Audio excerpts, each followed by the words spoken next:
Assalamualaikum warahmatullahi wabarakatuh. Perkenalkan, nama saya Indah Denianti dari kelas ASP 2B. Pada video kali ini, saya akan memaparkan jawaban ujian tengah semester mata kuliah Pengelolaan Keuangan Negara dan Daerah. Baik, langsung saja kita masuk ke soal nomor 1. Jelaskan apa yang dimaksud dengan keuangan negara menurut Undang-Undang Nomor 17 Tahun 2003.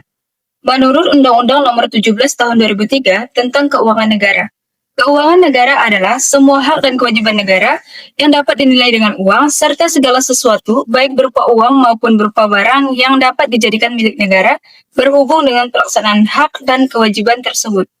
Soal nomor 2, jelaskan A. Objek keuangan negara, B. Subjek keuangan negara, C. Proses terbentuknya keuangan negara, D. Tujuan keuangan negara.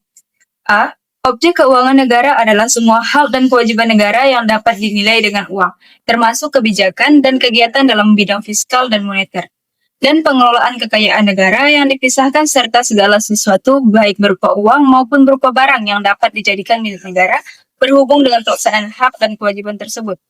B. Subjek keuangan negara adalah seluruh objek keuangan negara yang dimiliki dan dikuasai oleh pemerintah dan badan hukum publik lainnya. C. Proses terbentuknya keuangan negara. Menurut prosesnya, keuangan negara merupakan seluruh rangkaian kegiatan pengelolaan semua hak dan kewajiban negara yang dapat dinilai dengan uang, dimulai dari perumusan kebijakan dan pengambilan keputusan sampai dengan pertanggungjawaban. D. Tujuan keuangan negara. Tujuan seluruh kebijakan, kegiatan, dan hubungan hukum yang berkaitan dengan pemilikan dan penguasaan objek keuangan negara tersebut dimaksudkan dalam rangka penyelenggaraan pemerintahan negara. Soal nomor 3, sebutkan ruang lingkup keuangan negara menurut Undang-Undang Nomor 17 Tahun 2003. 1. Hak negara untuk memungut pajak, mengeluarkan dan mengedarkan uang, dan melakukan pinjaman. 2. Kewajiban negara untuk menyelenggarakan tugas layanan umum pemerintahan negara dan membayar tagihan pihak ketiga. 3. Penerimaan negara. 4. Pengeluaran negara. 5. Penerimaan daerah. 6. Pengeluaran daerah. 7. Kekayaan negara atau daerah yang dikelola sendiri maupun oleh pihak lain, termasuk BUMN, BUMD. 8. Kekayaan pihak lain yang dikuasai pemerintah. Soal nomor 4, jelaskan dan berikan contoh penerimaan, pengeluaran, dan pembiayaan negara. 1. Penerimaan negara adalah semua penerimaan negara yang berasal dari penerimaan perpajakan, penerimaan negara bukan pajak, serta penerimaan hibah dari dalam negeri dan luar negeri. Contoh, pajak penghasilan atau PPh, pajak pertambahan nilai atau PPN, hasil sumber daya alam, dan hibah luar negeri. 2. Pengeluaran negara adalah semua pengeluaran negara untuk membiayai belanja pemerintah pusat dan belanja untuk daerah. Contoh, belanja pegawai, belanja pembangunan, subsidi BBM, bantuan sosial dana pendidikan, dan dana kesehatan. 3.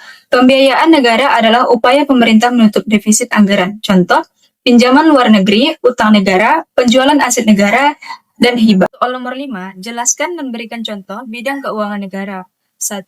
Bidang fiskal adalah segala kegiatan yang mencakup penerimaan dan pengeluaran uang yang dilakukan oleh pemerintah. Contoh, APBN, pemungutan pajak, dan belanja subsidi BBM. 2.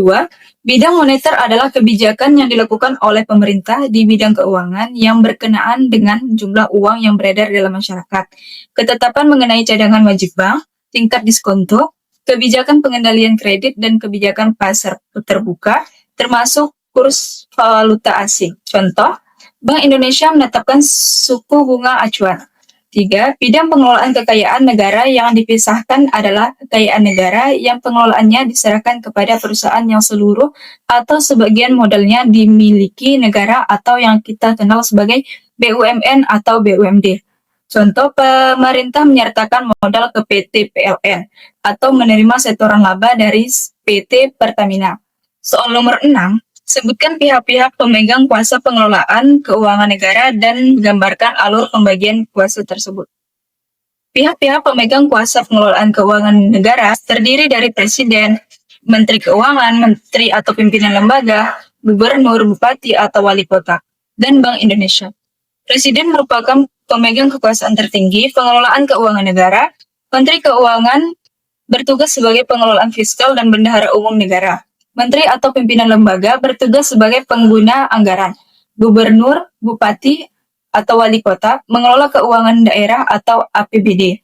Sedangkan Bank Indonesia menjalankan kebijakan moneter negara. Soal nomor 7, sebut dan jelaskan undang-undang yang mengatur kebijakan moneter. A. Undang-Undang Nomor 23 Tahun 1999 tentang Bank Indonesia. Mengatur kebijakan Bank Indonesia, tujuan menjaga stabilitas rupiah dan kebijakan moneter. B. Undang-Undang Nomor 3 Tahun 2004. Perubahan atas Undang-Undang Bank Indonesia. C. Undang-Undang Nomor 6 Tahun 2009. Penetapan peraturan pemerintah pengganti undang-undang menjadi undang-undang terkait sistem keuangan dan Bank Indonesia.